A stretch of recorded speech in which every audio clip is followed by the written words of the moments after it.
Senhoras e senhores, muito bom dia a todos e obrigado por aguardarem. Sejam bem-vindos à teleconferência da Eletrobras para a divulgação dos resultados referentes ao quarto trimestre de 2020. Informamos que todos os participantes estarão apenas ouvindo a teleconferência durante a apresentação.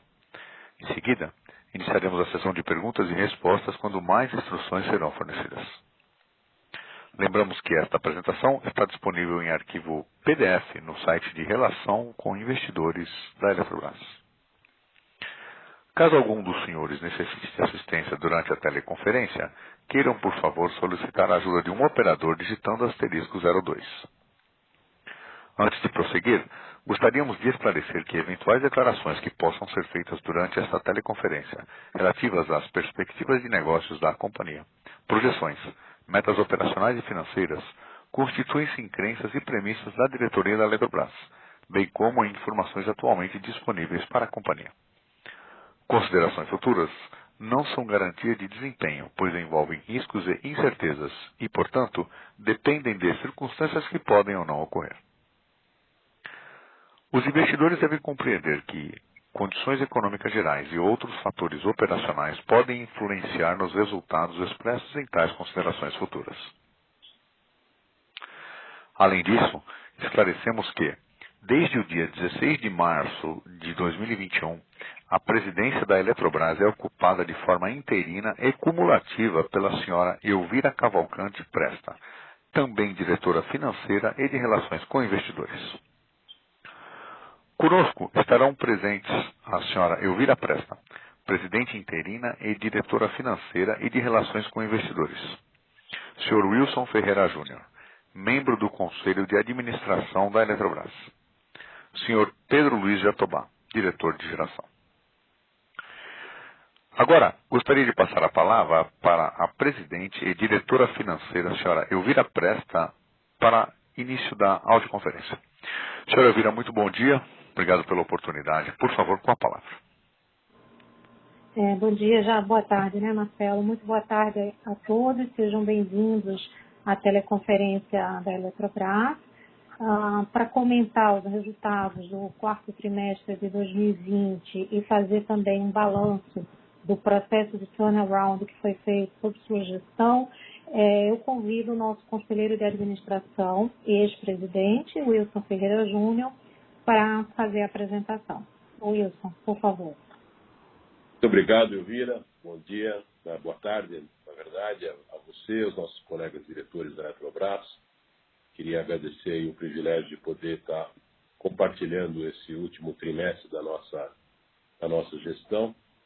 Eu saúdo, então, os nossos investidores, analistas que nos acompanham nessa nossa teleconferência do quarto trimestre do ano passado, fechamento do ano de 2020. Inicio aqui, eu vou fazer referência às páginas, temos uma apresentação um pouquinho mais longa hoje, vou tentar ser breve nos meus comentários, até porque publicamos o nosso resultado na sexta-feira, então houve tempo das pessoas avaliarem essa nossa demonstração. Eu só ressalto na largada, como está na página 2 do disclaimer, que em razão do ofício circular da CVM, o CEP 04 de 2020, que foi emitido agora em dezembro de 2020, a Eletrobras fez os ajustes dos seus ativos de transmissão, a RBSE, até então classificados como ativos financeiros, para ativo de contrato nos termos do CPC 47, de receita de contratos com clientes.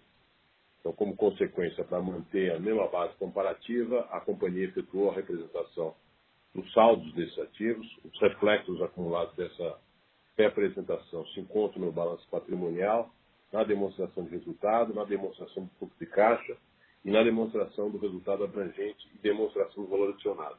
Então, todos apresentados a seguir conforme prevê o CPC 23 e o IAS 8 de políticas contábeis, mudança de estimativas e retificação de erro, conforme a nota explicativa 4.4 das demonstrações financeiras consolidadas de 2020.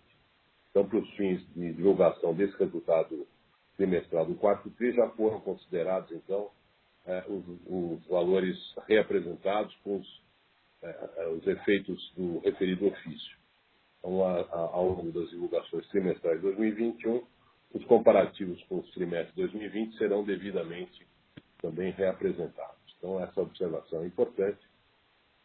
Ela, por óbvio, nos demandou bastante trabalho aqui, por ter sido feita no final do ano passado. Então, eu inicio aqui nossa apresentação com os destaques empresariais e operacionais. Eles estão constantes aqui da página 4. Eu acho que o principal destaque que nós tivemos aqui, especialmente no ano passado, foi a RTP de transmissão, que adicionou mais de 3 bilhões de reais de receita no ano, a partir de julho do ano passado. Com isso, nós temos aqui, gerencialmente, um EBITDA recorrente de quase 14 bilhões de reais, uma queda de cerca de 2% em relação a 2019, e no quarto trimestre já um valor mais relevante, de 4 bilhões 575, um acréscimo de 46% em relação ao quarto trimestre de 2019, aí já refletindo claramente a incorporação dessa receita de transmissão. Esses dois valores levam a companhia gerencialmente a um lucro recorrente de 9 bilhões 491 e a um valor do quarto trimestre de 4 bilhões 398, um acréscimo de 13%. Talvez o ponto mais importante era um pilar da nossa reestruturação, era exatamente chegar aqui numa alavancagem de dívida líquida sobre EBITDA de 1,5 vezes. E vocês vão ver que a partir dessa nova consideração de RBSE passa a ser esse o único indicador de alavancagem de dívida que nós passaremos a reportar nos resultados da Eletrobras. Acho que foram destaques também no ano passado e providências que tomamos aí no começo desse ano, o pagamento final dos dividendos retidos que nós tínhamos desde 2018, no valor de 2 bilhões 292, foram pagos agora em fevereiro. O ajuste que nós tivemos nos nossos planos de demissão consensual, que retiraram 562 pessoas em 2019, mais cerca de 400 nesse começo de 2000, em relação a foram 562 em 2020, e mais cerca de quase 400 em 2021, aí nesse primeiro trimestre. Nós vamos falar disso, permitindo uma redução de custos de pessoal de quase 400 milhões de reais, e a conclusão do nosso processo de venda de SPS, foram 23 no quarto trimestre, refletindo aqui no ingresso de caixa de mais de 620 milhões de reais. Foram destaques também nesse final de ano e começo do ano, exatamente esse ofício circular que eu fiz referência há pouco, que faz os ajustes dos ativos de transmissão, a AMP 1031, que foi feita agora em fevereiro, e com ela um conjunto de inovações em relação ao PL 5877 que nós tínhamos de 2019, permitindo a capitalização da Eletrobras. Nós vamos poder falar sobre isso, mas temos aqui um novo contrato para a usina Tucuruí, aportes de recursos para 2 fundos adicionais, a Amazônia Legal e a Bacia de Furnas, a volta da Golden Share, uma redistribuição equitativa do benefício econômico da concessão, colocando 50% ao CDE, isso permite, então, uma ação mais importante na redução de tarifas, e a possibilidade do BNDES já iniciar os estudos. Uma coisa que foi muito obstarieira, agora saiu há poucas semanas atrás, o reconhecimento da Eletrobras, ela uma das 80 empresas de melhor reputação corporativa, sendo ela teve um avanço nesse ranking, mas é o primeiro lugar entre as empresas de energia elétrica. Esses foram os destaques, e a gente passa aqui a página 5 só para falar do contexto setorial e econômico. Como todos sabemos aqui, uma queda do PIB já apurada de 4,1%. A gente percebe que, em termos de carga diária no Brasil, a queda foi de 2%, conforme o gráfico está demonstrando. Lembrando que nós chegamos a ter 26,8% no dia 10 de maio do ano de 2020, então um processo de recuperação importante, e fica bastante claro aqui no último bloco de recuperação. Quando a gente olha o consumo, que também foi bastante afetado no primeiro semestre, nós tivemos uma queda no ano, em relação ao ano de 19, de 1,6%, mas como vocês podem observar, já no segundo semestre do ano passado, todos os meses performaram acima do ano anterior, culminando aqui com quase 5% de acréscimo no mês de dezembro.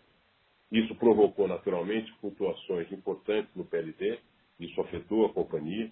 Essas flutuações chegaram, como pode ser visto aqui, de valores na casa de R$500 a valores na casa de R$40, e a companhia tinha um volume importante de energia alocado no PLD pelo fim de contratos regulados que se encerraram no final de 2019. A gente vai então para a página 6, onde a gente tem uma visão mais clara da performance de geração, mais um trimestre onde nós temos uma redução de market share em relação à capacidade instalada, agora é 29% do Brasil, mas podem ver do lado direito que esta capacidade instalada representou 33% da energia gerada no Brasil. Portanto, a geração de energia da Eletrobras, até pelas suas características de renovabilidade, etc., foram mais alocadas. Isso correspondeu a um acréscimo de 5,5% em termos de geração, quando comparado com o mesmo trimestre do ano anterior. A gente vê embaixo, isso é uma questão didática, até para demonstrar essa mutação de contratos regulados, né? Então, contratos regulados do ACR eram 15,4% da nossa potência, caíram para 11,6%, a gente vai falar um pouco sobre isso, são aqueles contratos do chamado leilão a zero. Isso fez com que no Mercado Livre o volume alocado saísse de 34% do nosso portfólio para 39%. Em que pese isso, nós tivemos aqui no lado direito, pode ser visto as receitas de geração, e aqui eu faço uma observação de temos um pequeno errinho aqui, está em valores percentuais, mas na verdade essa diferença é em bilhões de reais. Eu tive o cuidado de dar uma olhadinha há pouco. Nós temos uma redução na nossa receita da ordem de 4,3%, de 23 bilhões e 400 para 22 e 400, e aqui destaca-se basicamente a queda que nós tivemos no mercado regulado, de 7,6 para 6,2, ou seja, uma queda de 18,5%, que não pode ser compensada no mercado livre, porque pese nós tenhamos alocado mais volume, temos tido até mais receita, a receita aumenta em cerca de 4,1%, mas vocês podem observar que o valor médio do ACL veio de 173 para 146, então ele não compensou o excesso de volume, não foi compensado pela queda de valores mínimos. O resto são ajustes, né, basicamente as cotas que nós temos aqui um reajuste anual, né, e o caso específico da nuclear, que teve o mesmo comportamento, porém nós fizemos uma parada, foi reconhecida aqui no terceiro trimestre do ano passado. Eu passo com isso a página 7, no contexto setorial, é um detalhamento ainda maior desses efeitos, mas a gente pode observar lá o chamado contrato regulado, uma queda de 21% em volume, que tem o mesmo resultado do ponto de vista de receita, praticamente, e a gente observa embaixo no box essa queda de 417 milhões de reais, e é exatamente como falei, os efeitos do final do contrato a zero, que tinha valor bastante mais alto, tanto na Eletronorte quanto em Furnas, né? As cotas hidrelétricas são ajustadas por inflação, no caso específico de nuclear, também por inflação, porém com um efeito negativo da sua parada.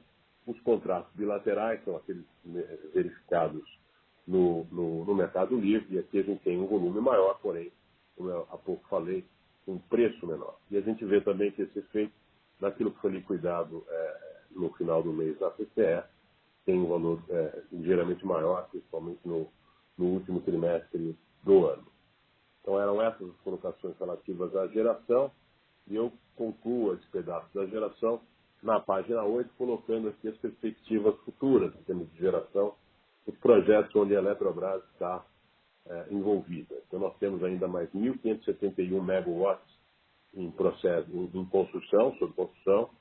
Nós devemos ter até o final deste ano um acréscimo de mais 154, que corresponde exatamente à conclusão do ciclo combinado de Santa Cruz, são 150 megawatts, mais a adição de Casa Nova 1A, são 2 aerogeradores de 3 megawatts. Temos ainda a nossa repotenciação de Curuaúna, uma hidrelétrica no norte do país, de 12,5 megawatts, e o principal projeto que a companhia está envolvida, o projeto de Angra 3 de 1.405 para novembro de 2026. Falando em Angra 3, nós temos aqui uma usina que já está com um avanço físico de 75%, já foram realizados investimentos da ordem de 8 bilhões e meio, e falta realizar os 8 bilhões e meio. Né? Uma parte disso já está ocorrendo pela via da capitalização da Eletrobras. E o que é importante destacar no dia de hoje é a conversão do MP 998 na Lei 14.120, que trouxe a total segurança jurídica para esse projeto. Ou seja, não só no prazo de outorga, como também o contrato de suprimento, são 40 anos, e, obviamente, a partir dela, as premissas para a fixação do preço. Esse estudo está sendo feito pelo BNDES, tanto para a viabilidade econômica, quanto para a financiabilidade, e os termos relacionados aqui aos reajustes pela inflação e o pass-through do custo do combustível nuclear, a exemplo do que ocorre já hoje em Angra 1 e Angra 2. Então, nós temos todo o contexto regulatório necessário para que essa obra continue avançando. Lembrando que já em fevereiro deste ano nós soltamos o edital para a contratação de obras civis e a parte de montagem eletromecânica no chamado plano de aceleração do caminho crítico. Com isso, nós vamos deixar a usina em condições da licitação internacional para a conclusão da sua obra, inclusive com toda a capacitação de equipamentos, montagem e a própria construção civil remanescente desse processo. Eu acho que avançamos bastante aqui no que diz respeito à Angra 3. Eu passo para a página 9, no ponto que nós também há muito discutirmos. Eu me recordo de ter falado ao ministro da importância desta lei que ele votou e converteu em lei, a Lei 14.052, que diz respeito exatamente à chamada repactuação do risco biológico, ou seja, o GSF. Nós tivemos agora, no dia 1 de março, a apresentação dos cálculos pela CCE e teremos agora, até o dia 31 de março, a publicação dos cálculos pela ANEEL. Né? Os cálculos da CCE estão na casa de 4 bilhões de reais, das nossas usinas próprias, corporativas. Vocês devem lembrar que nós temos lá, na própria lei, uma limitação em 7 anos, então por isso nós fazemos aqui uma estimativa de que, se isso for considerado pela ANEEL, os montantes de recursos devidos às usinas da Eletrobras vai se situar na casa de 3,2 bilhões. E nós temos também mais 844 milhões nas SPS. As SPS como Belo Monte, Santo Antônio, Girau, enfim, várias das SPS que a Eletrobras participa. Desses 844, nós teremos aqui 355 milhões. Portanto, se lembrarmos aqui de algumas especulações que fizemos naquela época, nós devemos ter aqui um reconhecimento da ordem de 3 bilhões e meio, 3 bilhões e 600 para os ativos da Eletrobras. Lembrando que apenas uma das nossas concessionárias, a Chesf, tem liminar e, portanto, não pagou 1 bilhão 521, tem créditos de 803, portanto, para que a gente tenha o reconhecimento e ela vai ter que abrir mão dessa liminar, ela terá que fazer um pagamento líquido de 718 milhões de reais, e com isso nós teremos aqui a efetivação daqueles mais de 3 bilhões e meio de reais. Portanto, algo que já está bem encaminhado. Passo agora a falar, na página 10, sobre a transmissão. Né? Também, novamente, uma perda de participação, chegamos agora a 43,5%, são mais de 60 mil quilômetros de sistemas acima de 230. E o que a gente quis colocar para vocês é essa evolução. É uma companhia que avançou bastante nesse período aqui, sob o ponto de vista da disponibilidade das suas linhas, praticamente 100%, 99,94%. São os melhores resultados aí ao longo da história da Eletrobras. E destaca-se aqui, no ano passado, uma redução de quase 14% nas perturbações com corte de carga, lembrando que há 4 anos nós não temos nenhuma interrupção, originou desligamentos de grande porte. Então a Eletrobras não foi, ao longo desse período, causadora de qualquer tipo de limitação a consumidores finais acima de 1.000 megawatts. E a parcela variável, que é aquela que verifica a confiabilidade das linhas, etc., a gente vê aqui uma trajetória também muito favorável, né, de 2,9% para 1,84%. Nós já temos concessionárias do Grupo Eletrobras que se encontram entre as melhores transmissoras brasileiras. Só no ano passado, no quarto trimestre, nós tivemos uma redução de despesas com parcela variável na casa de 37 milhões de reais.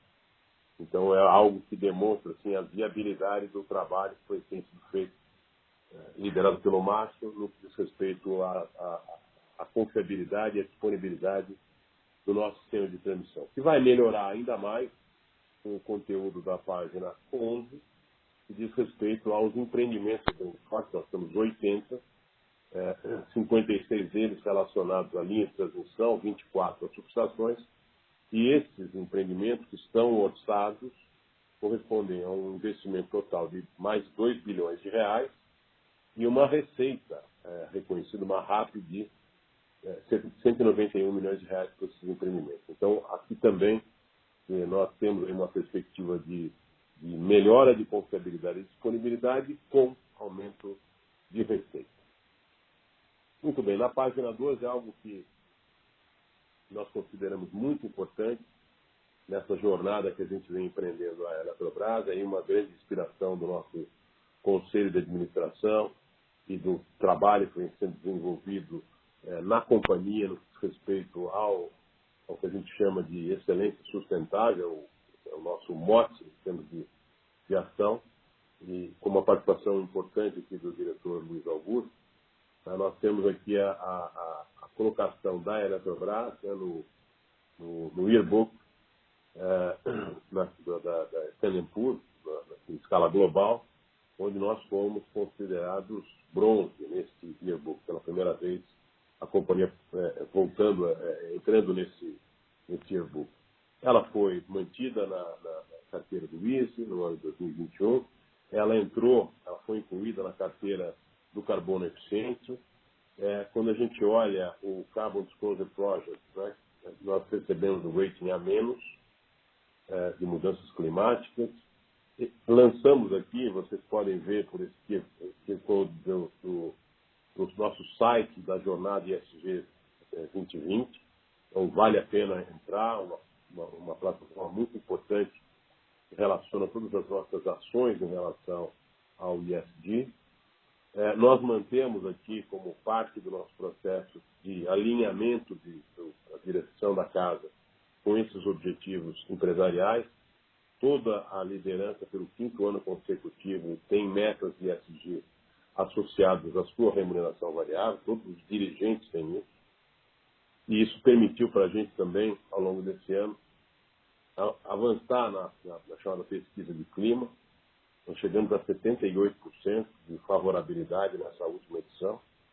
E temos aqui, no nosso pacote de ESG, a meta de emissão líquida nula. Nós somos, obviamente, condições muito boas para que a gente tenha essa mitigação, né? Aqui só compartilhamos que somos um dos fundadores do Centro de Inovação com foco em inteligência artificial, aprendizado de máquina, internet das coisas e política de dados, né? Isso aqui é do World Economic Forum, a Eletrobras é um dos fundadores, e recentemente aqui teve esse reconhecimento de igualdade de gênero da Bloomberg. Então, a gente teve aqui um ano de 2020, mesmo com toda a pandemia, bastante positivo e bastante reconhecido no que diz respeito a essa agenda de ESG que a companhia vem desempenhando de forma exemplar. Até para dar um exemplo disso, nós temos na página 13 o esforço que duas das nossas companhias controladas, Amazonas GT e Eletronorte, fizeram para contribuir com a mitigação daqueles efeitos de falta de cilindros de oxigênio. Então, nós temos uma infraestrutura capaz de fazer esse transporte e nós fizemos a doação dos cilindros e o transporte de cilindros para o interior do estado do Amazonas. Foi muito importante essa contribuição que as nossas companhias puderam dar naquele triste momento que viveu o estado do Amazonas e a cidade de Manaus. Muito bem, com isso passamos agora a falar do desempenho financeiro da Eletrobras em 2020. Temos aqui na página 15 esse demonstrativo de resultados. Eu acho que algumas coisas a gente vai poder detalhar melhor, mas, como sempre, estamos colocando aqui o valor reportado na primeira coluna, em FRS, na comparação dos trimestres, e no segundo bloco, os valores recorrentes, dá uma ideia melhor da perspectiva futura da companhia. A gente tem procurado trabalhar para que esses resultados sejam mais estáveis, mas regulatoriamente tivemos essas mudanças, elas ajudam, né, porque a gente fica com uma receita de transmissão mais próxima da regulatória, e isso é bom. Mas o destaque aqui primeiro é que a nossa receita bruta subiu cerca de 15%, e ela se deve, em grande medida, a principal contribuição disso, dos 1.445 está do lado direito em cima, vem exatamente da receita de transmissão, exatamente pelos efeitos que há pouco falamos da revisão tarifária e do próprio OIM que foi reconhecido. E nós tivemos aqui na área de geração também um crescimento nas operações que a gente tem com cotas, no ACL, no curto prazo, nos produtores independentes da Amazonas GT e nas nossas duas termoelétricas lá de cima de 51 milhões. Tivemos aqui o único efeito negativo, que é aquele que falávamos há pouco, ou seja, do fim dos contratos do ACR. Né? Mas com isso ainda temos aqui nos dois casos, temos um aumento de receita da ordem de 1,5 bilhão ou 15%.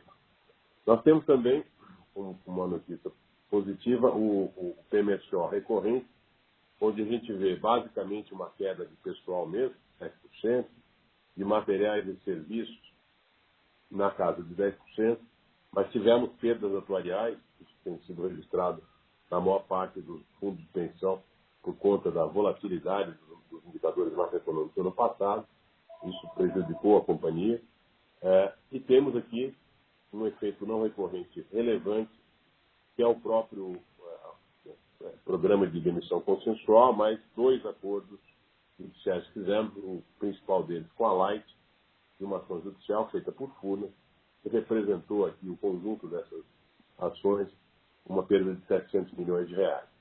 Mas o que eu queria colocar como importante são os ativos que tivemos, notadamente no que respeita a pessoal, material e serviços, porque são valores relevantes e recorrentes da companhia.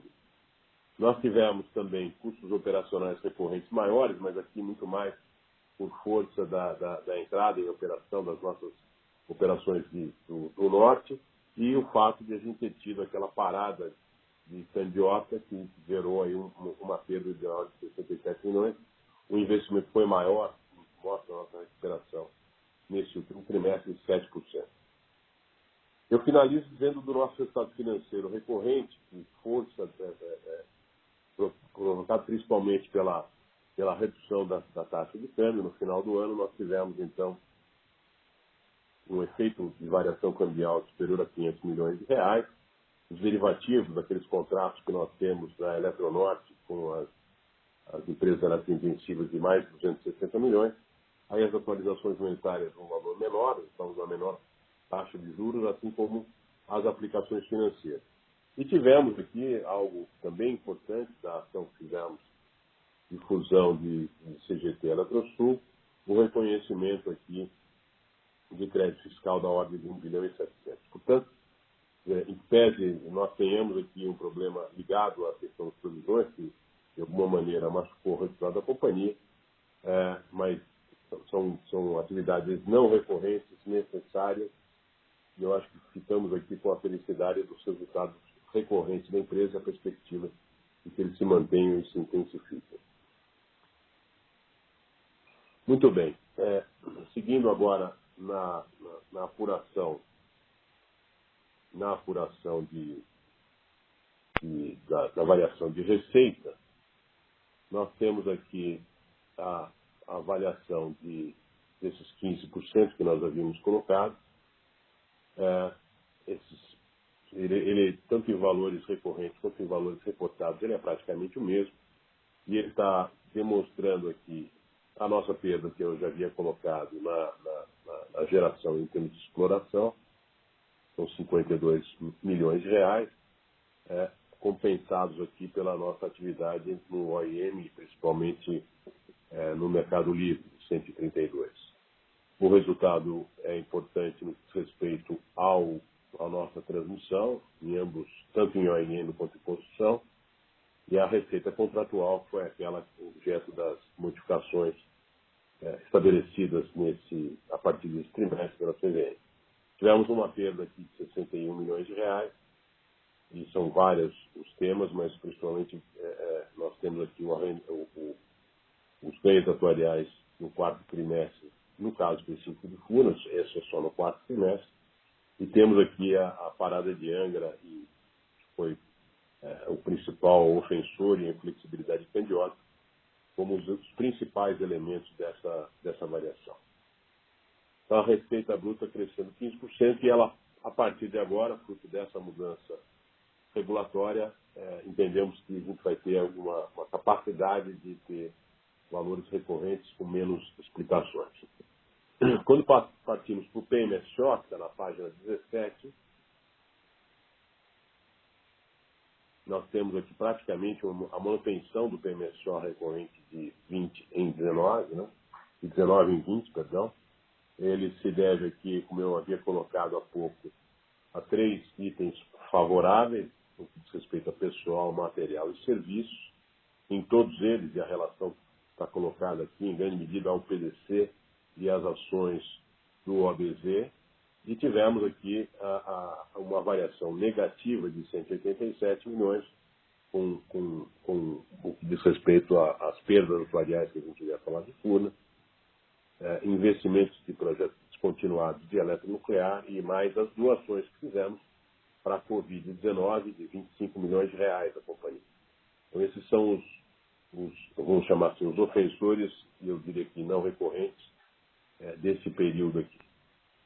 Como vocês podem ver também embaixo, aí olhando os itens não recorrentes, e para além do PDC, aquele acordo que nós fizemos com a Light, em Furnas, que não é só em caixa, ele tem uma parte em transferência de ativos de Furnas a Light, o da CIEM também, de 134 milhões, então concluímos esse processo, e alguns saneamentos que fizemos aqui na Eletronorte com perdas do imobilizado em curso. Aí nós chegamos na página 18 com o grande ofensor desse trimestre. Algumas características depois podem ser esclarecidas por vocês, uma parte já está no nosso relatório, uma parte não, todas as explicações estão no nosso release de resultados, mas o principal ofensor é exatamente o empréstimo compulsório, duas ações, que inclusive nós temos aqui o efeito suspensivo já declarado, tanto para o volume total quanto para as questões ligadas à sucumbência, mas por prudência, recomendado pelo nosso advogado, nós provisionamos esse processo do Rio de Janeiro de 1.630 e um processo no Distrito Federal de 340 milhões. Nós tivemos um laudo de decisão desfavorável em relação ao nosso repetitivo. Em ambos os casos, nós estamos com bancas consagradas de advogados nos apoiando. Então, a ação principal é uma ação de prudência em relação ao provisionamento. Nós tivemos aqui efeitos positivos no PCLD de empréstimos, relacionados principalmente à Amazonas Energia, dívida financeira. Tivemos um novo acordo com a companhia. A reversão em Furnas pela perda da ação da CIEM, no valor de 134, então tem uma reversão de 93 milhões de reais, então, fruto desse acordo. Temos aqui a dívida de energia da Amazonas Energia com a Amazonas GT, pressionando aqui o PCLD de consumidores e revendedores. Estamos aqui, por força da própria decisão da ANEEL, fazendo a renegociação com os PIS. Isso certamente trará uma contribuição positiva futuramente. Temos aí os aspectos ligados à parada de Candiota 3, tiveram esses impactos que estão aqui relacionados, e principalmente o tema do interno, né, que veio aqui de 122 milhões positivo no ano passado, para 515 milhões nesse ano, e eles estão relacionados aqui. Nós tivemos aspectos positivos da reversão de Santa Cruz e de Camaçari, mas tivemos a constituição de Candiota 3 na fase C, as perdas imobilizadas que a gente havia colocado da Eletronorte e também da usina hidrelétrica de Samuel. Então, temos assim, eu diria assim, o cuidado da provisão, que é muito importante, a cautela, né, mas também em cada um dos temas aqui uma perspectiva de equacionamento. Passo então à página 19, onde nós temos aqui a nossa variação do EBITDA.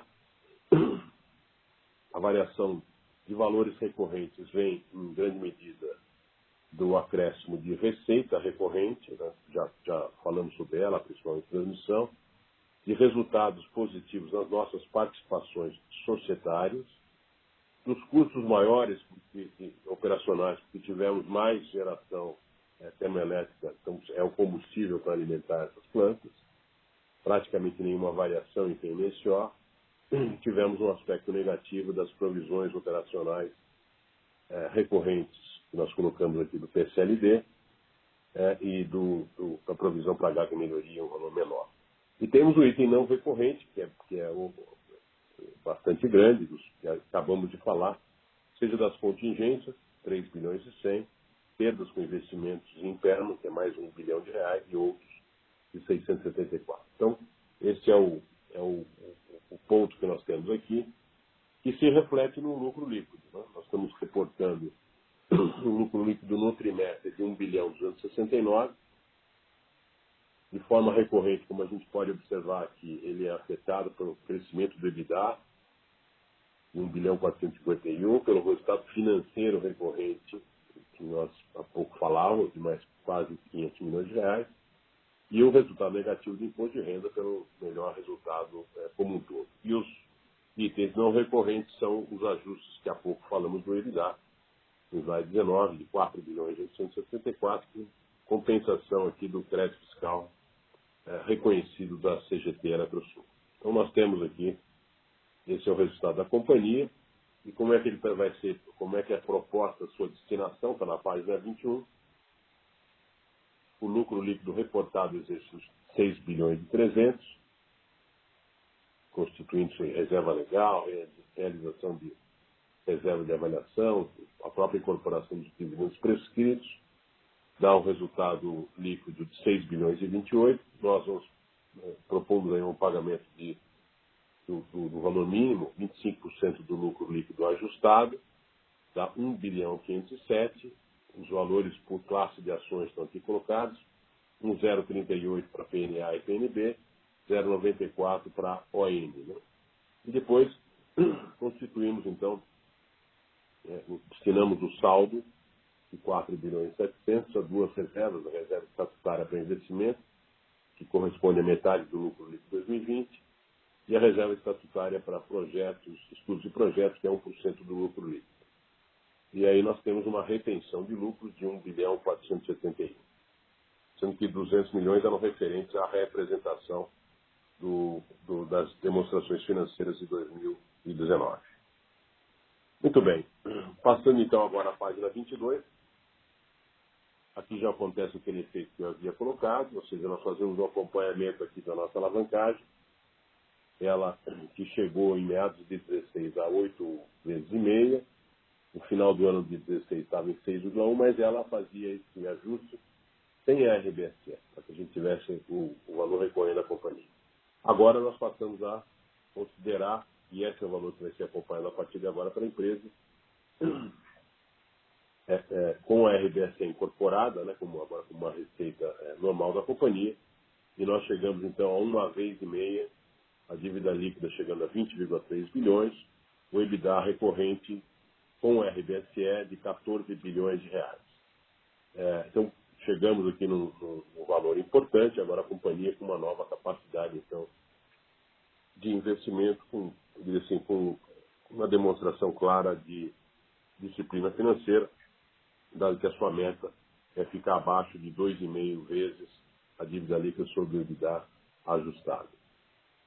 E aí nós passamos na página 23 aos investimentos da companhia. Tivemos um ano com investimentos menores do que o orçado. Chegamos aqui a 3 bilhões 122 de investimento em 2020, contra um orçado de 5,286, uma redução de praticamente 60%. É bem verdade que nós fomos aí tivemos impactos favoráveis no ano passado. Do lado a gente já vê quase 700 milhões de reais, que foram os efeitos de standstill nas nossas SPS, né, que são 696 milhões, nós não precisamos investir. Então, o investimento não seria mais de 5.300, seria de praticamente 4 bilhões e meio, só porque o standstill permitiu geração de caixa nessas companhias. E, para além disso, nós tivemos impactos de licenças, impactos decorrentes do próprio Covid, que somaram aqui, como vocês podem ver acima, praticamente 1 bilhão e 300, 1 bilhão e 400, né, que são processos que estão atrasados, mas serão feitos. Então, o saving do ano seriam esses 700 milhões de reais, que daria aí uma realização próxima de 70%. Bom, e eu vou concluir minha apresentação agora fazendo esse report que o Vira havia colocado. Eu acho que ele é importante, do turnaround da companhia, nesses praticamente 5 anos. Acho que isso dá uma demonstração, é quase um raio-x dos legados que foram constituídos pela diretoria e o conselho ao longo desse período. A gente parte aqui, como falamos, de uma empresa que tinha mais de 26 mil empregados. Praticamente todos os anos nós fizemos plano de demissão consensual, plano de aposentadoria. Chegamos ao final do ano com 12.500 empregados, estamos agora em março com 12.088, que era a nossa meta. E já negociamos, negociação feita com o sindicato, um acordo coletivo, em a partir de outubro, novembro desse ano, chegar a 11.612. Então é uma redução importante e que permitiu, como pode ser visto na linha de baixo, uma redução de PMSO vindo de 12,8 bilhões para 9,1 bilhões na medição do ano de 2020. Esses números serão ainda menores em 2021. E aqui é fruto de várias coisas. A implantação do SAP, a implantação do Centro de Serviço Compartilhado, a implantação do OBZ, as economias que estão sendo verificadas aqui, o OBZ já chegando à base anual de 280 milhões de reais. É um dado muito importante. Isso permitiu a redução de custos, aumentar o nosso EBITDA, como pode ser visto, ele mais do que duplicou. Isso fez com que a gente saísse de 3,6 vezes na comparação sem o RBSE para 1,5 vez. E aqui é importante destacar, o mercado reconhecendo isso sob o ponto de vista de mercado. Só para a gente ter uma ideia, em final de 2015 a empresa valia 9 bilhões, em 2016 ela já valia 27 e em 2020 ela valia 55 bilhões. E acho que uma demonstração fundamental, a gente olha muito isso, de alinhamento, é a quantidade de acionistas que ingressaram na companhia. Ela tinha 23.600 acionistas no final de 2016, já está com praticamente 140 mil no final deste ano, de 2020. E é também um destaque, e a gente vai falar com mais detalhes, as reestruturações que foram feitas. Né? Saímos de 178 SPS, tínhamos lá dificuldades de registro no nosso 20F de 2 anos, fizemos isso, criamos uma diretoria de conformidade, hoje já adicionada com governança e risco, reformamos os estatutos, adaptamos eles à lei 13.303, passamos no início de vender, privatizar as distribuidoras, vender a SPS. Isso foi fundamental aqui para a companhia. Esses recursos ingressados, fruto dessas transformações, de mais de 3 bilhões e 600 milhões de reais. Nesse final de ano, nós reportamos 94 SPS e já tínhamos reestruturado CGT Eletrosul. Nós vamos agora, ao final do ano, isso é meta da companhia, está no PDNG, chegar a 49 SPS. A gente já vai ver que está mais próximo disso. E a incorporação do Amazonas GT e Eletronorte. O que, de alguma maneira, prepara a companhia, readapta a companhia numa nova estrutura de custos eficientes, alavancagem disciplinada e perspectivas de melhoria da sua governança, redução da sua governança. E a gente vai ver um pouco disso. Na página 26, a gente tem um raio-x da questão de pessoal, basicamente, que já demonstra essas transformações que há pouco eu havia colocado. Né?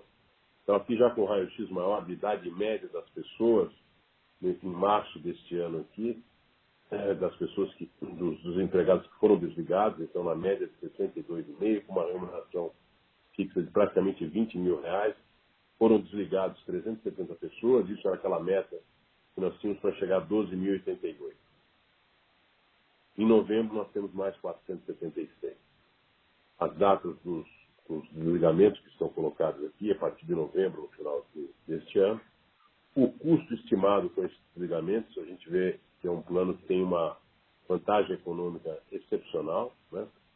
Gasta 111 para ter uma redução de custo de 180, tira 240, investe 245 para ter mais de 290, e os processos são os processos adequados, demissão voluntária, processo negociado com os sindicatos, e coloca a companhia em condição agora de ser modernizada, de ter ingresso de pessoas mais jovens na empresa.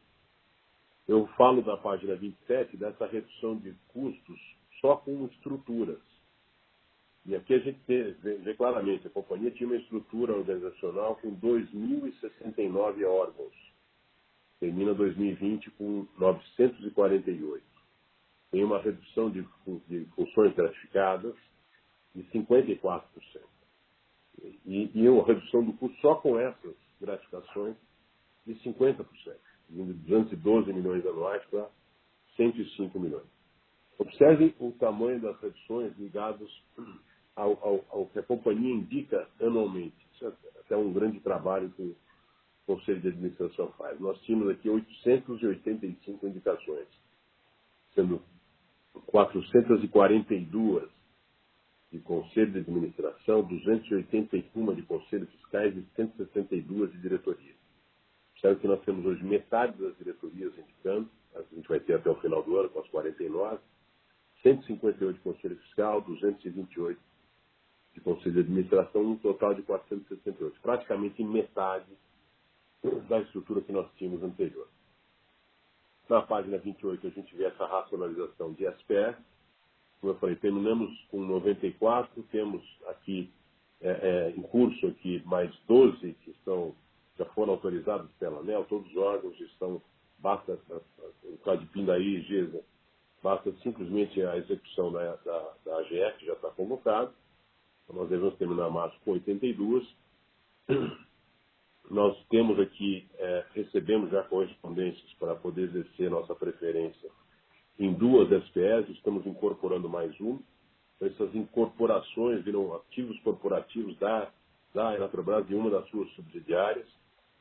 Estamos aqui no ano com um processo de encerramento de mais 14, elas estão aí relacionadas.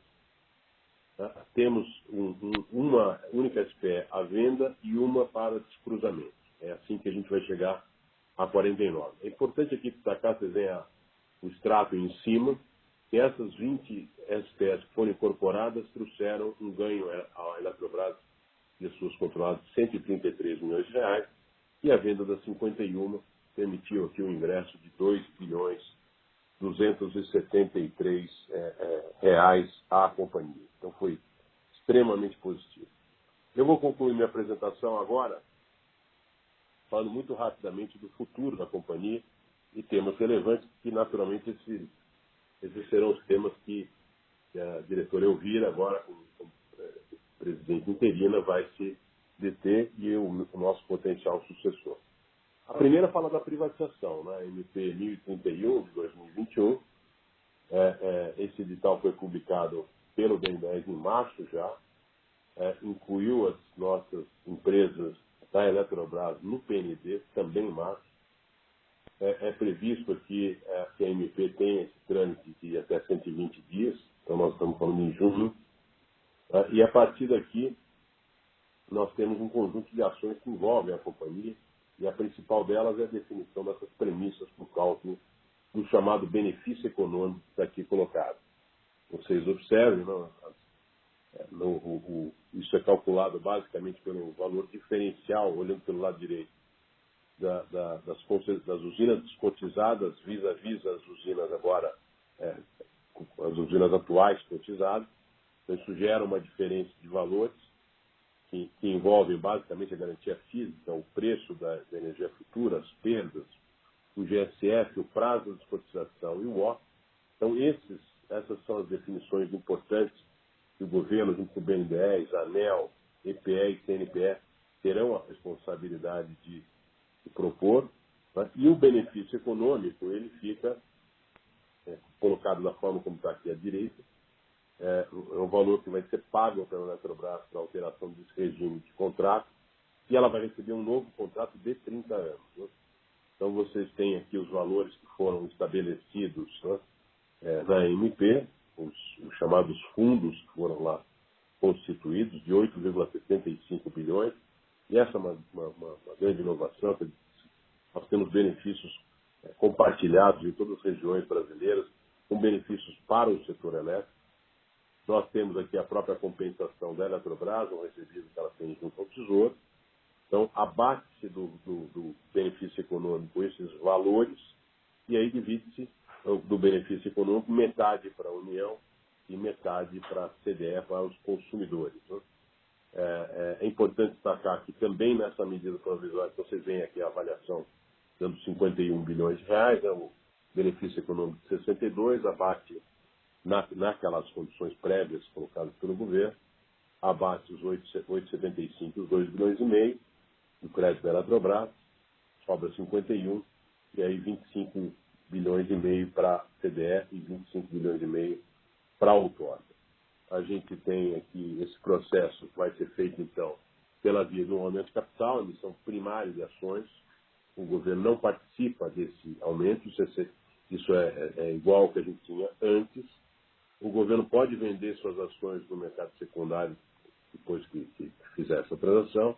A Eletrobras se torna uma corporation, sem acionista controlador e com golden share em favor da União. A capacidade, o limite de capacidade de voto de acionistas é limitado a 10%, como uma legítima corporation. E a Petrobras deve ser capaz de vender sua energia a preços alinhados ao mercado brasileiro e do regime de cotas. E eu vou concluir aqui com a último slide, uma honra aqui, falando da sucessão do CEO. Né, do presidente. Nós tivemos aqui, por isso no Conselho, a contratação da Korn Ferry, né, um headhunter. Então, foi constituída uma comissão do Conselho para interagir, entrevistar pessoas, esse processo está acelerado. A diretoria de governança, risco de conformidade se encarrega da avaliação rigorosa, integridade e elegibilidade de cada um daqueles que forem selecionados. Essa comissão temporária, como eu falei, é vinculada ao Conselho de Administração. Ela tem membros do Comitê de Pessoas, do Comitê de Elegibilidade e Sucessão, e tem também, ela é composta pelos membros por alguns membros do CA e do Comitê de Pessoas de Elegibilidade. Ela definiu o perfil dos candidatos para o headhunter, ela acompanha esse processo, ela está entrevistando os candidatos, e esses candidatos selecionados vão ser recomendados ao Conselho de Administração, e esse candidato aprovado recomendado tem que ser aprovado pela Casa Civil.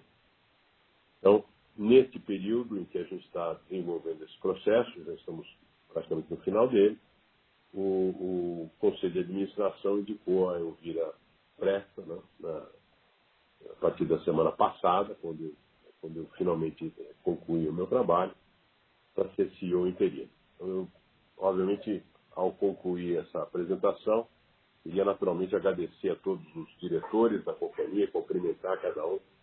O trabalho que a gente compartilha aqui, o resultado é fruto dessa integração, da capacidade individual e coletiva de todos, da liderança sobre o nosso conjunto de colaboradores, mais de 12 mil, e, obviamente, da atuação diligente do Conselho de Administração, inspirado aqui pelo nosso ministro de Minas e Energia, que tem nos permitido essa grande atuação. Eram essas as minhas considerações. Peço desculpas aí pelo alongado e fico junto com meus colegas diretores à disposição para perguntas.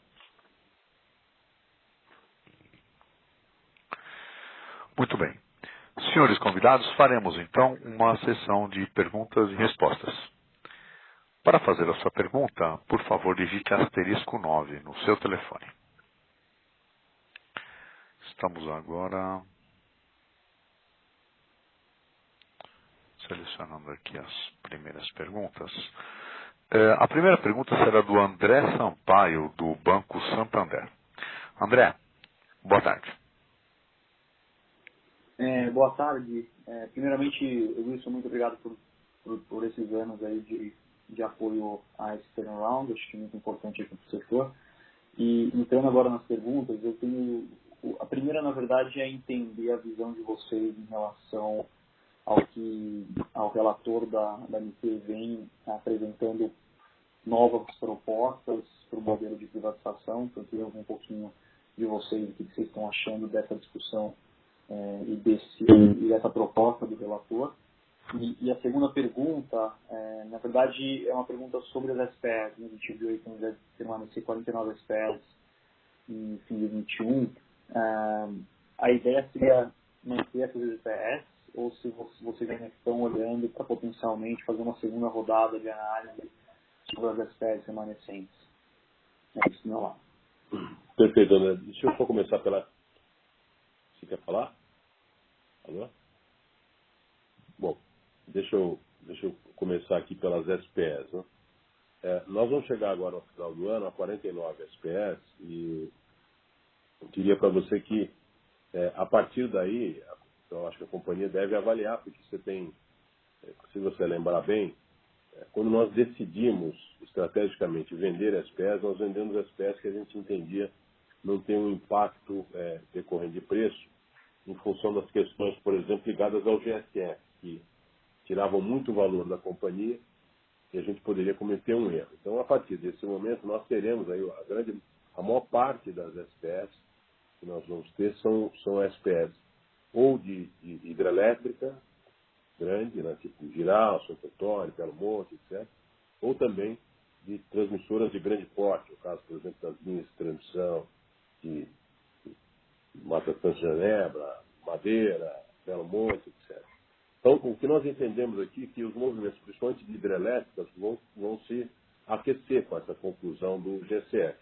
E a companhia, obviamente, vai poder, ela tem um direito de preferência, se quiser cobrir uma proposta de um proponente, e ela tem um direito de tag along, se ela quiser avaliar. Então, eu diria que fica um caminho aberto para fazer ou um ou outro, mas de uma forma que o valor percebido de alguma maneira está salvo. Se você lembrar que a gente tinha, por exemplo, em Madeira tínhamos um problema também relacionado a punições que a ANEEL tinha, nós tínhamos que trabalhar. Eu diria assim, a companhia tem um valor muito grande nessas SPS e vai poder avaliar estrategicamente qual é a melhor coisa para fazer em cima de movimentos que os controladores estão liderando. Então, eu diria assim, a companhia está preparada para isso. No que respeito à sua manifestação com o relator, evidentemente, acho que o relator fez a sua leitura. O relator é um deputado que se relaciona com as pessoas, é sensível a manifestações. Ele fez a sua primeira consideração. Eu, pessoalmente, acho que já tive a oportunidade de compartilhar isso. Quer dizer, nós fizemos um estudo bastante abrangente de todas as alternativas para o processo de privatização. Isso foi feito no início deste governo, a pedido do ministro de Minas e Energia, e nós avaliamos as melhores alternativas. Não é a que ele está defendendo. A melhor alternativa é, de fato, aquela que cria mais valor para o Brasil. É essa que a gente tem na medida provisória. Então, eu não tenho dúvida que já estão havendo interações com o deputado. Eu acredito que ele teve uma visão inicial e agora, evidentemente, ele interagindo aqui com os membros do governo, da Eletrobras, do Ministério da Economia, do Ministério de Minas e Energia, ele pode refletir de uma forma melhor em relação a essa proposta, que a avaliação feita aí pelo Ministério em relação a essas alternativas.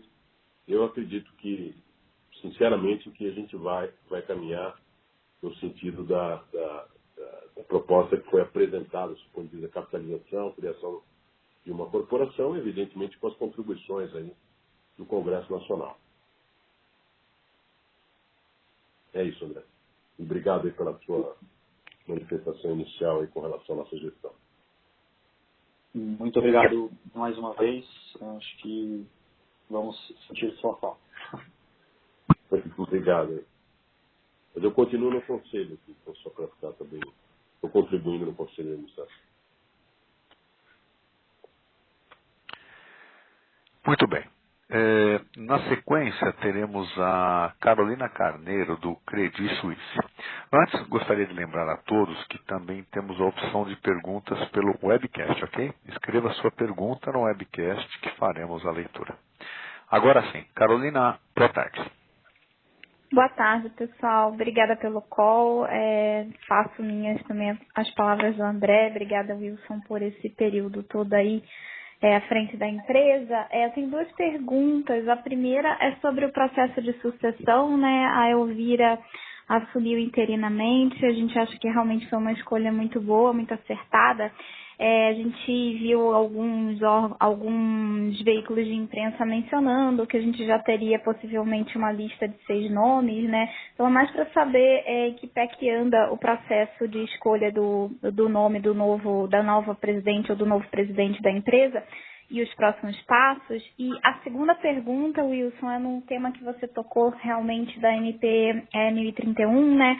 A gente viu os valores inicialmente sugeridos pelo MME, mas como você bem lembrou, tem alguns itens que não foram considerados aparentemente inicialmente, indenização de outras usinas, o próprio acordo do GSF. Então, se você puder ajudar a gente aí com quais itens relevantes ainda não teriam sido considerados naquela primeira conta do MME, que você acha que, de fato, o mercado tem que prestar atenção e que devem ser incluídos na versão final da avaliação da empresa. Obrigada. Obrigado, Carol. Que bom ouvi-la novamente. Obrigado pela manifestação sobre a gestão. Bom, o processo de sucessão ele está avançado. Nós já fizemos várias entrevistas. O nosso presidente do Conselho, Rui, tem colocado bastante pressão para que a gente conclua o mais breve possível. Talvez a gente consiga avançar ainda nessa semana. Vamos ver. Mas estamos no final. Fizemos várias, não quero numerar porque teve vazamento, quantos foram entrevistados, nós foram várias pessoas que foram consideradas, várias entrevistas e uma orientação clara para que a gente tenha o presidente com brevidade aqui. Você deve lembrar que a gente tem que, eu até coloco isso, o presidente não basta ser indicado, né? Ele tem que ser submetido à Casa Civil, tem que chamar uma assembleia para elegê-lo conselheiro e depois o conselho que delega a ele o cargo de presidente. Então, mesmo que a gente tenha a conclusão desse processo na semana, ainda temos um tempo para colocar. Mas a pressa se deve principalmente ao fato de que a gente tem que começar a interagir. A Elvira já está fazendo esse trabalho, eu tenho ajudado também junto aos órgãos do Ministério da Economia que estão acompanhando esse processo. Mas é importante que o presidente, o novo presidente da companhia, o presidente, uma mulher ou um homem, eles possam estar liderando a companhia nesse esforço de interação com o Congresso Nacional, como você vê, até por ter novas propostas, a empresa precisa se colocar e demonstrar também, para além do Ministério da Economia e do Ministério de Minas e Energia, a importância desse processo de capitalização e, obviamente, o debate daquilo que você colocou aqui como segundo tema, né?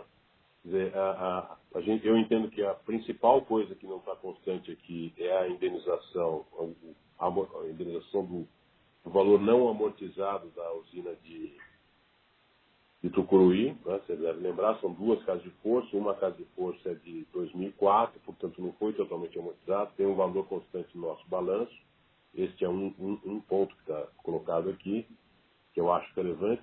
E acho relevante também a discussão das próprias variáveis que estão aqui. De novo, a gente tem colocado sempre que num processo de aumento de capital, onde tem um valor que pode ser verificado por estimativa, a gente tem que ser bastante cauteloso. Qual é o valor futuro da energia? Aqui o Ministério fez uma simulação com alguns números dos últimos processos que ele aprovou. Então, evidentemente, a cada processo você tem uma atualização desses parâmetros.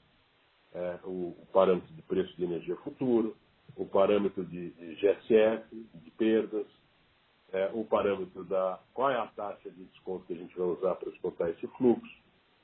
Então, existem, eu diria assim, e daí a importância da Eletrobras estar sentada na mesa, discutindo, debatendo, porque, no final das contas, a diretoria tem que propor, há um valor proposto, a diretoria tem que se manifestar e recomendar isso ao Conselho de Administração. Então, é muita responsabilidade, por isso é importante a gente ter o mais breve possível um presidente e, obviamente, a competência técnica da companhia vai garantir que a gente tenha a inclusão desses valores, que não estão constantes. Eu digo que o principal, em valores absolutos, é este, não é o único, existem outras indenizações, estavam em discussão com a ANEEL, etc., mas são valores menores. O principal, realmente, é o de Tucuruí, dado que o valor constante da nosso direito ao CCC, que era de até 3,5 bilhões, os montantes que estão reconhecidos pela ANEEL dá uma casa de 2,5 bilhões de reais. Então é isso, amiga. Tá certo. Obrigada, Wilson. Obrigado a você.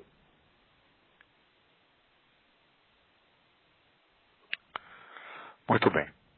Na sequência, teremos conosco o Marcelo, do Itaú. Marcelo, boa tarde. Olá, Wilson. Boa tarde, pessoal.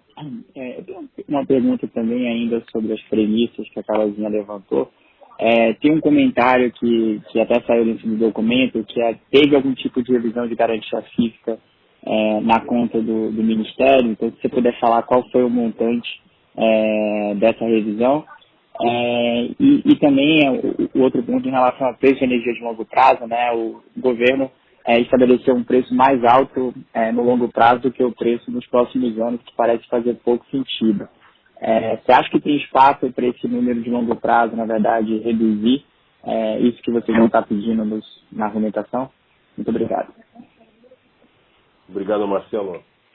Bom, eu não tenho dúvida que o preço de longo prazo vai ter que ser revisto. A gente a própria companhia aí, os próprios órgãos que fazem esse tipo de avaliação com base, e agora fica a dizer assim, não vou dizer que fica mais fácil, mas dado que o Ministério tem proposto aqui, tem publicado essa visão de mais longo prazo, de 30 anos do chamado plano decenal, né, a gente tem uma condição, eu diria assim, melhor para poder fazer essa avaliação. Esse tipo de estudo não foi utilizado ainda, mas eu acho que ele será muito importante no caso específico da Eletrobras e de outras empresas estatais que podem querer avançar na mesma direção, ou seja, de acabar com as suas cotas, etc. E esse tipo de estudo vai ser mais frequente. Eu confesso a você, Marcelo, eu não lembro aqui, depois o meu pessoal pode compartilhar com você qual foi o valor da garantia física. Eu me lembro que da outra vez tinha, para ter uma avaliação nossa, tinha lá vou dizer assim, um erro, porque estava com uma redução maior do que aquela que a gente tinha.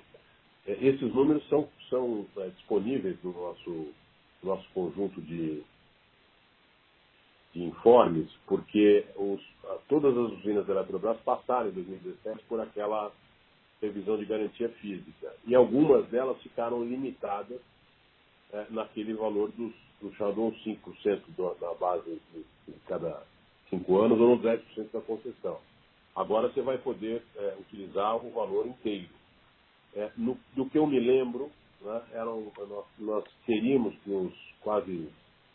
Agora tem Tucuruí que tem que ser incorporado, mas naquelas 14 usinas, o governo teria utilizado alguma coisa na casa de 500 megawatts de redução e a nossa avaliação era de 220, ou uma coisa assim. Mas isso a Paula depois é capaz de compartilhar com vocês. Não, tá ótimo. Eu perguntei mais da garantia física também, porque eu lembro que lá no passado tinha uma discussão estrutural, se teria, por exemplo, que mudar a metodologia de cálculo de garantia física, né? Porque eu entendo que uma forma é seguir a metodologia atual e a única limitação era aquilo de 5% a 10%, né? Dependendo de se é a primeira ou segunda renovação, segunda extensão.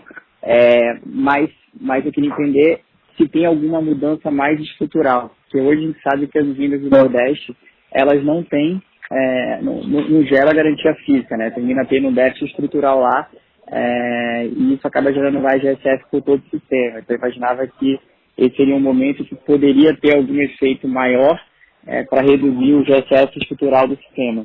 Se isso é uma possibilidade, ou na verdade vai ser só esse limite que você tem aí dos 10%. Não, eu acho que tem essa possibilidade, sim. ser maior do que isso, porque, de fato, não adianta você gerar uma garantia, e aí, no caso, né, que você não vai ser capaz de gerar. Então, você trabalha ao contrário. Então, aqui você tem que ir na garantia física real, e se ela for maior que 10%, ela será reduzida em um maior que 10%. Isso é, assim, é o equilibrado para o agente, que vai receber volumes de energia proporcionais à garantia física, mas de forma real, não de forma limitada por 10%.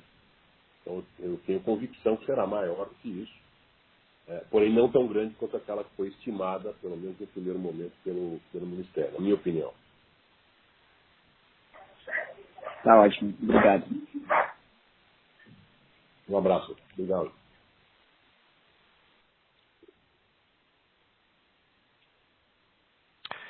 Muito bem. Mais uma vez, lembramos a todos os convidados que, caso tenha alguma pergunta pelo webcast, também podem escrever a pergunta lá que faremos a leitura, ok?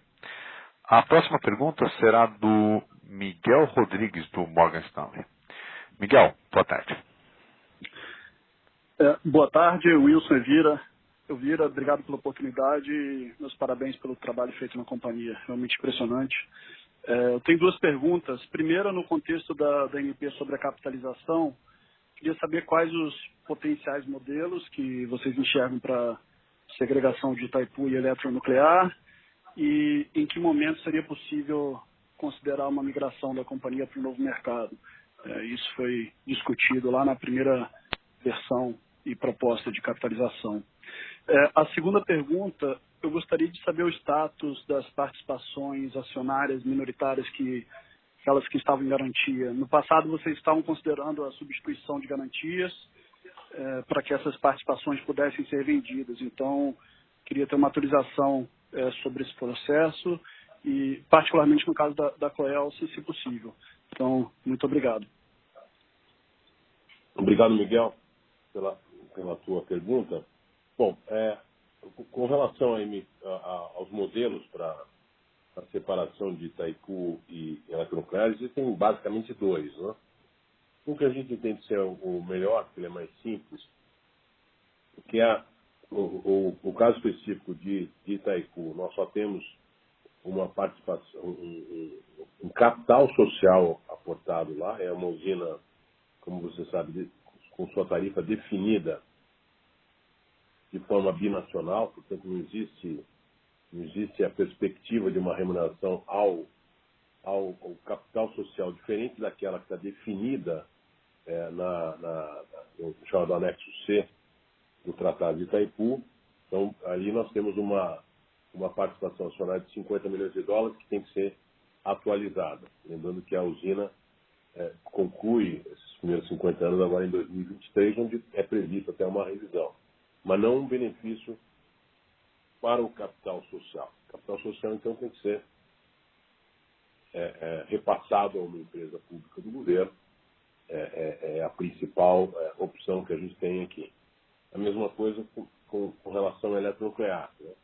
A eletronuclear é uma empresa praticamente 100% da Eletrobras e você poderia, tal qual, vender a capital social de Itaipu pelo valor atualizado.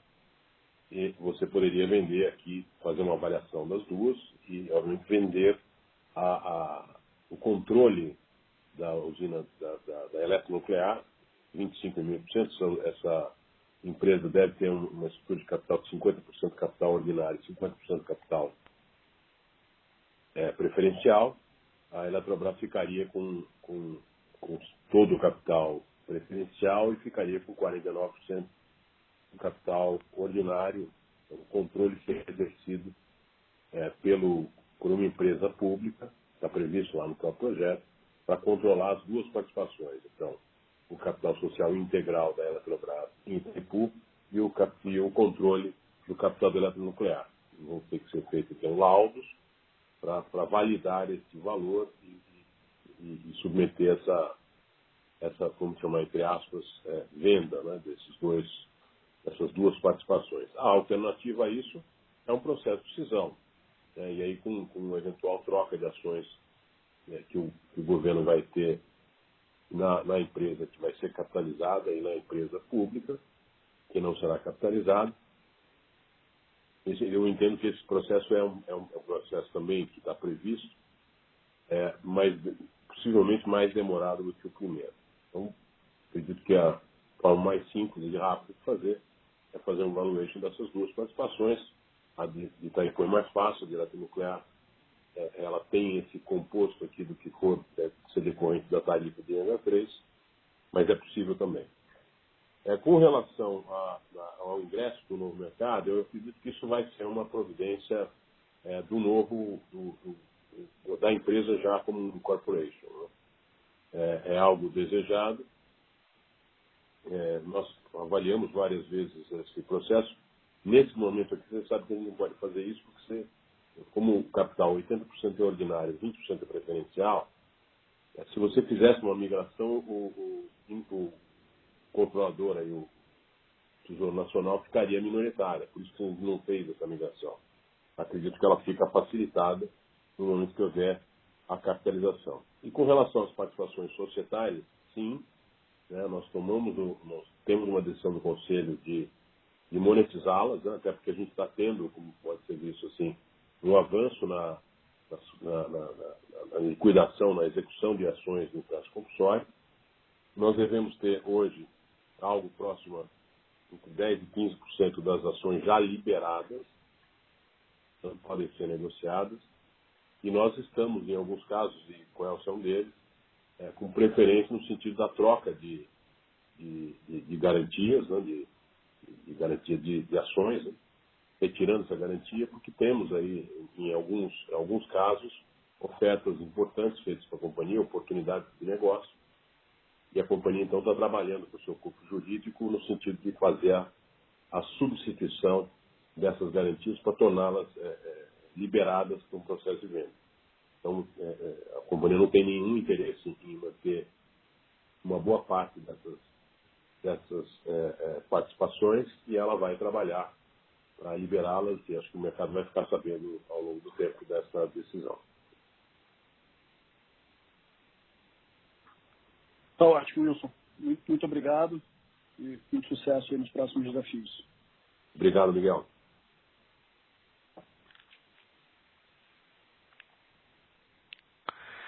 Muito bem. A próxima pergunta será do Pedro, do JP Morgan. Pedro, boa tarde. Acho que teve uma confusão. É Pedro Manfredini aqui da Goldman Sachs. JP Morgan já foi há muito tempo atrás. Ok, sorry. Não, tá bom. Bom, Wilson Evira, boa tarde, obrigado pela oportunidade. Vou me juntar ao grupo aí que parabeniza pelo trabalho feito e obrigado por todas as interações. Com certeza fez a nossa vida de analistas de Eletrobras um pouco mais fácil nos últimos anos. Eu queria explorar um pouquinho a questão da Golden Share. O que tem sido discutido na parte da Golden Share, né? Para a gente tinha ficado um pouco em aberto nas últimas discussões oficiais. Queria ouvir de você, Wilson, o que tem sido discutido nesse caminho. Bom, obrigado aí pela pergunta, pela manifestação. A Golden Share foi algo que o próprio Congresso demandou. Né? E havia já uma compreensão do próprio governo de que a Golden Share pode tirar algum valor. Né? Então, eu acredito que o limite do que a gente tinha colocado lá atrás era a manutenção das sedes das controladas, que era um ponto, a manutenção do nome da Eletrobras e, obviamente, o poder de você eliminar uma eventual concentração, né? Alguma tomada de controle da companhia. Esses são basicamente os poderes da Golden Share que estavam sendo discutidos aqui pelo governo. Então, a ideia é de que a gente tenha, sim, uma Golden Share que tenha algum poder que se relacione ao ativo Eletrobras, seu branding, que é importante, as suas 4 principais operações, regionalmente, né? E, obviamente, a capacidade de manter essa empresa como uma corporação de capital pulverizado.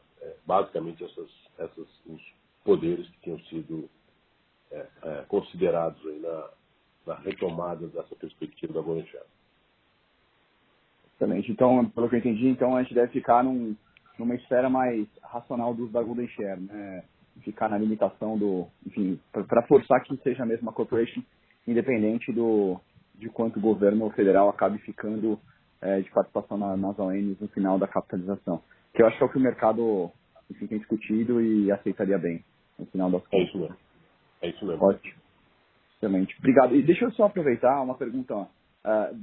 Eu lembro que isso foi um mantra desde o começo da sua administração, uma busca de redução de alavancagem. Né? A gente olha para a alavancagem da empresa perto de 1,5 da atividade, no EBITDA considerado com o IBCE, e até vocês colocam ali que a meta ainda é ficar abaixo de 2,5 vezes.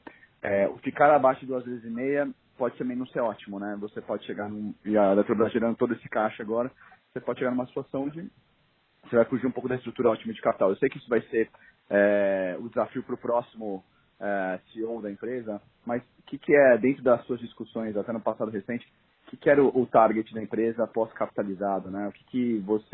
Qual que seria a perspectiva para chegar e na manutenção de uma alavancagem ali próxima da ótima? Seria um aumento de pagamento de dividendos? Seria uma busca por novos investimentos, seja investimento naquelas participações, consolidação de participação minoritária que você tem, por exemplo, Giral, você conversar com os outros acionistas para, de repente, consolidar isso no seu balanço através de uma compra? Qual seria o caminho de busca para uma alavancagem ótima da empresa? Bom, primeiro, Pedro, eu acho que esse valor de 2,5 que a gente coloca é um valor que a gente considera a estrutura ótima de capital para esse negócio de geração e transmissão, que ainda tem um pouco de volatilidade no nosso caso por conta de RBSE, que é um ativo que eu vou, daqui 6 anos, perder. Então, quando nós abaixamos de 3 para 2,5, tem um pouco dessa cara por causa do prazo. Mas 2,5 é um valor que a gente deve perseguir. A gente não pode esquecer que nós temos aqui uma operação de grande porte, que é o caso de Angra, para entrar aqui nós estamos colocando praticamente equity na companhia aqui para levar lá até a função da nossa licitação internacional, e a partir daí, a maior parte do capital que ingressa na companhia é capital de financiamento. Portanto, a companhia vai se realavancar nesse período. Então, a gente olha a companhia também sob essa perspectiva. E, obviamente, para além disso, transações como essa que você colocou. Nós, sendo sinceros, nós não nos detivemos ainda numa discussão, estamos começando a ter essa discussão agora, porque sabemos dos movimentos dos nossos sócios, né, potenciais movimentos. E temos que estar preparados para responder. Então, isso é algo que a companhia pode também refletir nessa estrutura ótima de capital. Mas a gente já acha que a gente está realmente desotimizado. A gente precisaria ter uma perspectiva que a gente imagina o mais rápido possível com a entrada de Angra, com a construção de Angra e de outros movimentos como esse que você está falando. Tá bom, excelente. Obrigado, Wilson. Um abraço para você aí no próximo desafio. Um abraço. Show, obrigado.